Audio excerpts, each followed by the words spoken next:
ఓం శ్రీం హ్రీం క్లీం గ్లౌ గం గణపతయే నమః వరవరద సర్వజనమే వశమానయ స్వాహ. ఓం ఐం హ్రీం శ్రీం శ్రీమాత్రే నమః శివశక్త్యైకరూపిణ్యే నమః. ఓం నమః శివాయ. ఓం ఓం ఓం ఓం ఓం శ్రీ గురుభ్యో నమః. ముగిలిచల్ల వేణుగోపాల దత్తాత్రేయ నమః. ఓం సరస్వత్యై నమః. సూక్తి సుతా కలశం అష్టాదశ సూక్తులు దినం 9వ రోజు ప్రవచనం ప్రారంభం. గుణవంత క్లిశ్యంతే ప్రాయేణ భవంతి నిర్గుణా సుఖినః బంధనమాయాంతి సుఖా యదేష్ట సంచారిణః కాకాః. గుణవంత క్లిశ్యంతే ప్రాయేణ భవంతి నిర్గుణా సుఖినః బంధనమాయాంతి సుఖా యదేష్ట సంచారిణః కాకాః. గుణము గలవారు కష్టాలు గుత్తకొనిన ఈన గుణులకు కష్టములే విరావు. పలుకు చిలుకలు పడుగాదే పంజరమున వదరు కాకులు తిరుగును వలయునట్లు. గుణవంతుల జీవితం అంతా గడగండ్లమయమే. గుణము లేని వారికి కష్టాలతో చలిమి ఉండదు. ఎట్లాగంటే మాటలు నేర్చిన చిలుక పంజరంలో బంధింపబడుతుంది. అది ఊరగనే గొంతు చించుకునే కాకి ఇష్టం వచ్చినట్లుగా తిరుగుతుంది. అభిమానో ధనం యేషాం చిరంజీవంతే జనాః అభిమాన విహీనానాం కిం ధనేన కిమాయుషా. ఆత్మగౌరవమున్నతో అదియ ధనము చిరము వర్ధిల్లు. నాతడు చింతలేక ఆత్మగౌరవమే లేని అతనికేల ధనము ఆయుష్షు అతడి ధరకు బరువు. ఆత్మాభిమానం గొప్ప సంపద. అది పుష్కలంగా ఉన్న మనిషి కలకాలం బ్రతకాలని కోరుకుంటారెవరైనా. ఆత్మాభిమానం మొదలే లేనివాడు ఉండి ఏవి ఊడి ఏవి, అతడు భూమికి బరువే కదా. అటువంటి వాడికి ధనమెందుకు, ఆయుష్యందుకు. నాస్తి విద్యా సమం చక్షుః నాస్తి సత్య సమం తపః నాస్తి రాగ సమం దుఃఖం నాస్తి త్యాగ సమం సుఖం. అమల విద్యకు ఎనయగు అక్షులేవి తలుపు సత్యము కల్లను దపము లేదు. బద్ధమైన ప్రేమను మిల్చు బాధ లేదు. శుద్ధమైన త్యాగము కల్ల సుఖము లేదు. అసలైన విద్య మనకు జ్ఞానమనే కన్నులు ఇస్తుంది. వాటిని మించిన కళ్ళున్నాయా? సత్యం మనకు ప్రకాశాన్ని ఇస్తుంది. అత్యాన్ని పాలించడం కన్నా గొప్ప తపస్సులే. ప్రేమలు మనసు కట్టిపడేస్తాయి. దానికన్నా మించిన దుఃఖం మరేమున్నది? త్యాగం చాలా పవిత్రమైంది. త్యాగం వల్ల లభించే సుఖాన్ని మించిన సుఖం మరేదీ లేదు. యస్తు సంచరతే దేశాన్ సేవతే యస్తు పండితాన్ తస్య విస్తారిత బుద్ధి శైలబిందురివాంభసి. ఎరుక గలవారి సేవించి ఎరుక పొంది ఎవడు లోకమంత తిరిగి ఎరుక పొందు. పెరుగుతుండునతని బుద్ధి తరుగదెప్పుడు నీటిపై తైల బిందువు పాటి అగుతూ. జ్ఞానం గలవారిని సేవించి లోకమంతా సంచారం చేసి ఎవడు తన జ్ఞానాన్ని పెంచుకుంటాడో అట్టివాని బుద్ధి పెరుగుతుందే గాని ఏమాత్రం తరగదు. నీటిలో పడిన నూనె బుట్టు క్రమంగా నీటిపైన అంతా వ్యాపిస్తుంది కదా, అట్లాగే బుద్ధి కూడా. అద్యపి దుర్నివారం స్తుతి కన్యావఘతి నామ కౌమారం సభ్యో న రోచతే సా అసంతః అపి అస్యై న రోచతే. అద్యపి దుర్నివారం స్తుతి కన్యా వహతి నామ కౌమారం సభ్యో న రోచతే సా అసంతః అపి అస్యై న రోచతే. స్తుతి ఎన్నడి కన్యకను పెళ్ళి శోభలేదు. సజ్జనులెవరామెను గోరి సఖ్యపడరు, దుర్జనులనామె తన ఇంట దూరనీదు, లోని మర్మమెరుగరయ్య లోకులారా. స్తుతిని కన్య అని అనుకుంటే ఆమెకు పెళ్ళి అయ్యే అదృష్టం లేదని చెప్పాలి.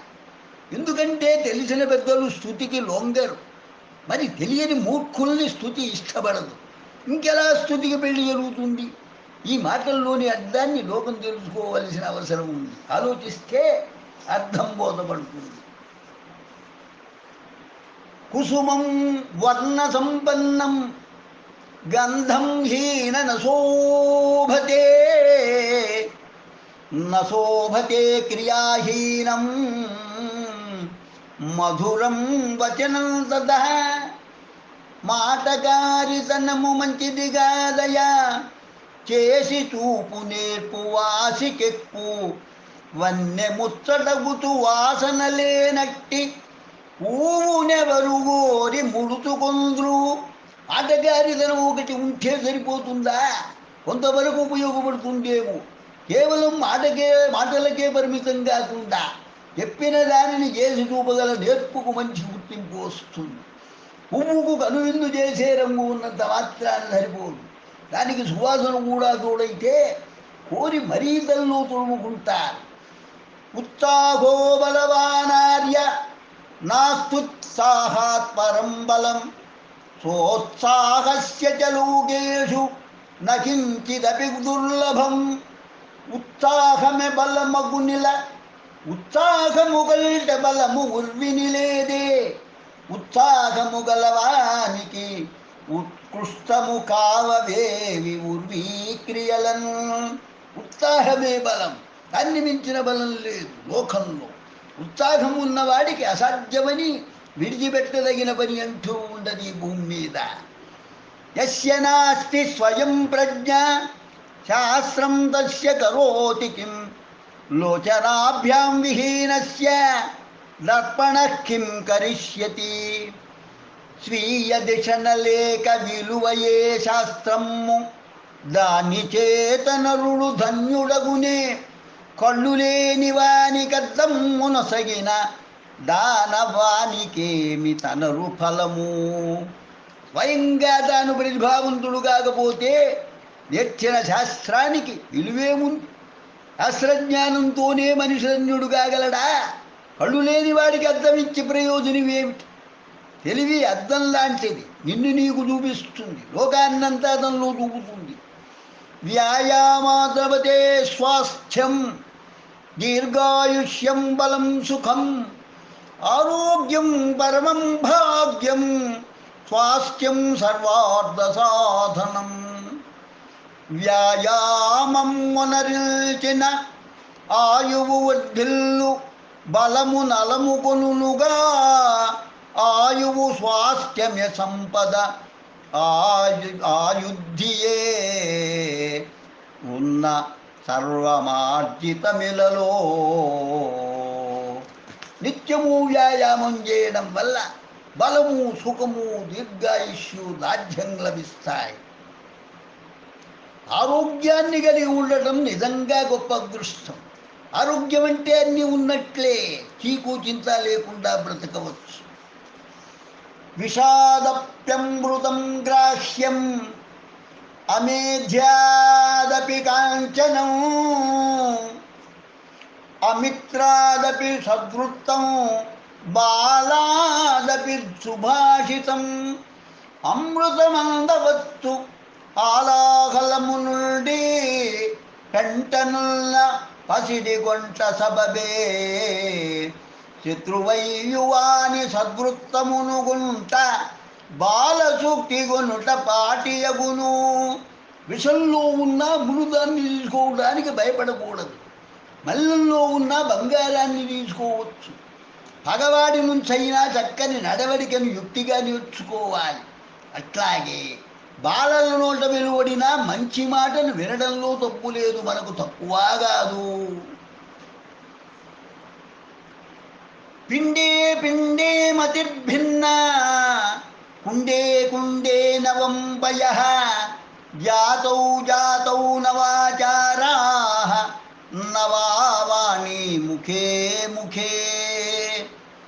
మనిషి మనిషికి బుద్ధులు మారుతుండు, కుంట కుంటను కృన్నీరు కుదురుకొనును, జాతి జాతికి మారునాచార సరళి, ప్రతి ముఖమున వాని నవ్యమ్యయగును. మనుషులందరి బుద్ధులు ఒకే విధంగా ఉండవు. కుంటలన్నింటిలోనూ ఉండే నీటి రుచి ఒకటిగా ఉండదు. జాతి జాతికి ఆచార వ్యవహారాల్లో తేడాలుంటాయి. అసలు మానవాళి మాట్లాడే భాషలే లెక్కలేనన్ని ఉన్నాయి. నరస్యాభరణం రూపం, రూపస్యాభరణమో గుణః, గుణస్యాభరణం జ్ఞానం, జ్ఞానస్యాభరణం క్షమా. రూపమే నరునకలంకృతి, రూపమే నరునకలంకృతి, రూపమునకు గుణమెసగ నిరూపితమయ్య, రూపము గుణికి జ్ఞానము, రూపము క్షమయే తెలివికి రూఢిగా నెలలో. మనిషికి అందాన్ని ఇచ్చేది అతని రూపమే. ఆ రూపానికి గుణమే అలంకారం. మరి ఆ గుణాన్ని ఇనుమడింపజేసేది జ్ఞానం. అయితే ఆ జ్ఞానం వెళ్ళి విరియాలంటే క్షమ కూడా తోడు కావాలి. క్షమాగుణానికి అంతటి ఉన్నత స్థానం ఇచ్చారు మన వాళ్ళు. అపూర్వ కోపి కోశోయం విద్యతే తవ భారతి, వ్యయతో వృద్ధిమాయాతి క్షయమాయాతి సంచయాత్. పలుకు తల్లి నీ ధనమెంత విలువగలదో, ఇచ్చిన కొలది తరుగక హెచ్చుతుళ్ళు, దాచిన కొలది తరుగును దాని విలువ, విద్య యొక్కటే లోకాన వింతధనము. పలుకు తల్లి నీ ధనమెంత విలువగలదో, ఇచ్చిన కొలది తరుగక హెచ్చుతుండు, దాచిన కొలది తరుగును దాని విలువ, విద్య యొక్కటే లోకాన వింతధనము. అమ్మా సరస్వతి, నీ సంపద చాలా విలువైంది. అది దానం చేసే కొద్దీ పెరుగుతుంది, కానీ దాచిన కొద్దీ తరిగిపోతుంది. ఇది మరీ విచిత్రమైన విషయం. ఇలాంటి ధనం లోకంలో మరొకటి లేనే లేదు. ఏకం సత్విప్రా బహుదా వదంతి, అగ్నిం యమం మాతరిశ్వానమాహుః. తెలిసిన వారల తీరిది చూడ, అగ్నియముడు వాయువంతు బల్కెదరు. ఉన్నదొక్కటే సత్యమన్నది నిజము, పరమార్థమిది విశ్వత్తమ్మునిదియా. తెలిసిన వారల తీరిది చూడ, అగ్నియముడు వాయువంతు బల్కెదరు. ఉన్నదొక్కటే సత్యమన్నది నిజము, పరమార్థమిదియ విశ్వత్తమ్మునిదియా. విశ్వరుతమ్మునిదియా. సత్యమైనది, నిత్యమైనది ఎప్పటికీ ఒక్కటే. తెలిసిన వారేమో కొందరు ఆ సత్యాన్నే అగ్ని అని, మరికొందరు యముడని, ఇంకా కొందరు వాయువు అని రకరకాల పేర్లతో పిలుస్తూ ఉంటారు. ఎలా పిలిచినా మూల పదార్థం మాత్రం ఒక్కటే. సమానీవ ఆకూతి సమానా హృదయానివః, సమానం వస్తువో మనః యదా వక్షు సహాసతి. మీ తలపులొకటి యగుతు, మీ హృదయములొకటి యగుతు, మీ యోజనలొకటి యగుతు, మెలగుతున్న మీకు గలుగు మించు శక్తి, ఇన్ని కలిసి మీకు విజయమిచ్చుగాత. మీ ఆలోచనలు, మీ హృదయాలు, మీరు వేసుకునే ప్రణాళికలు అన్నీ ఒకే రీతిగా ఉన్నట్లయితే మీకు అందరికీ ఎక్కడ లేని శక్తి సామర్థ్యాలు సిద్ధిస్తాయి. అంతేకాదు, ఈ కలయిక వల్ల మీరు గొప్ప గొప్ప విజయాలను అందుకోగలరు. ఋగ్వేదంలోని చివరి వాక్యాలివి. కర్తవ్యమాచరం కామకర్తవ్యమనాచరం, తిష్టతి ప్రాకృతాచారో యస్య ఆర్య ఇతి స్మృతః. చేయదగిన పనులు చేయుతునుడియు, చేయదగని పనులు చేయకుండనుడు, ధర్మమెప్పుడు నిండుగా పాటించు నరుని ఆర్యుడనిరి నాటి జనులు. తప్పక చేయవలసిన పనులు తప్పనిసరి అయినా చేయకూడనటువంటి పనులు ఉంటాయి. అది తెలుసుకొని నడుచుకోవడమే అనిత్యం ఆచరింపవలసిన ధర్మం అంటారు. అట్టి ధర్మాన్ని ఆచరించేవాడినే ఆర్యుడు అన్నారు పూర్వులు. ఆర్యులు అన్న ఒక ప్రత్యేక జాతి లేదు అన్నది ఇక్కడ గ్రహించవలసిన విషయం. క్రోధో వైవస్వతో రాజా తృష్ణా వైతరణీ నదీ విద్యాకామధుఘాజేను సంతోషో నందనం వనం కోపమాది శమనుని కోటదారి నిత్యకాంక్షలు వైతరణి స్వమమ్ము విద్య కామధేనువగుట వింత కాదు పరగ తుష్టియే నందనవనము నిజము. కోపం ఆయుష్యును తగ్గిస్తుంది. కోరికల పరంపర వైతరిణి లాంటిది. విద్య కోరిన కోరికలను తీర్చే కామధేను ఉన్నది గ్రహించాలి. సంతోషంగా బ్రతకడమే స్వర్గసుఖాలతో సమానం. వ్యసనే మిత్ర పరీక్ష పూర పరీక్షారణాంగణే భవతి వినయే వృత్య పరీక్ష దాన పరీక్ష చ దుర్భిక్షే ఆపదలు మూగ స్నేహానికగు పరీక్ష కథన రంగాన శౌర్యానికగు పరీక్ష వినయవర్తన సేవక విధి పరీక్ష కరవు కాలమేదాతకు కడు పరీక్ష. కష్టకాలంలోనే దేహానికి సరైన పరీక్ష జరుగుతుంది. కష్టకాలంలో మనకు సాయం రాని దేహం వల్ల ప్రయోజనం లేదు. శౌర్యవంతునికి యుద్ధరంగమే గేటురాయి. యజమాని ఆజ్ఞలను సూచాగా పాటించడంలోనే పనివాడి పస ఏమిటో తేలిపోతుంది. దాతకు నిజమైన పరీక్షాకాలం కరువు సంభవించినప్పుడే. శుభం భూయాత్. లోకా సమస్తా సుఖినో భవంతు. లోకా సమస్తా సుఖినో భవంతు. లోకా సమస్తా సుఖినో భవంతు. ఓం శాంతి శాంతి శాంతి. స్వస్తి. సూక్తి సుధా కలశం 18 సూక్తుల దినం 9వ రోజు ప్రవచనం సంపూర్ణమైనది. స్వస్తి.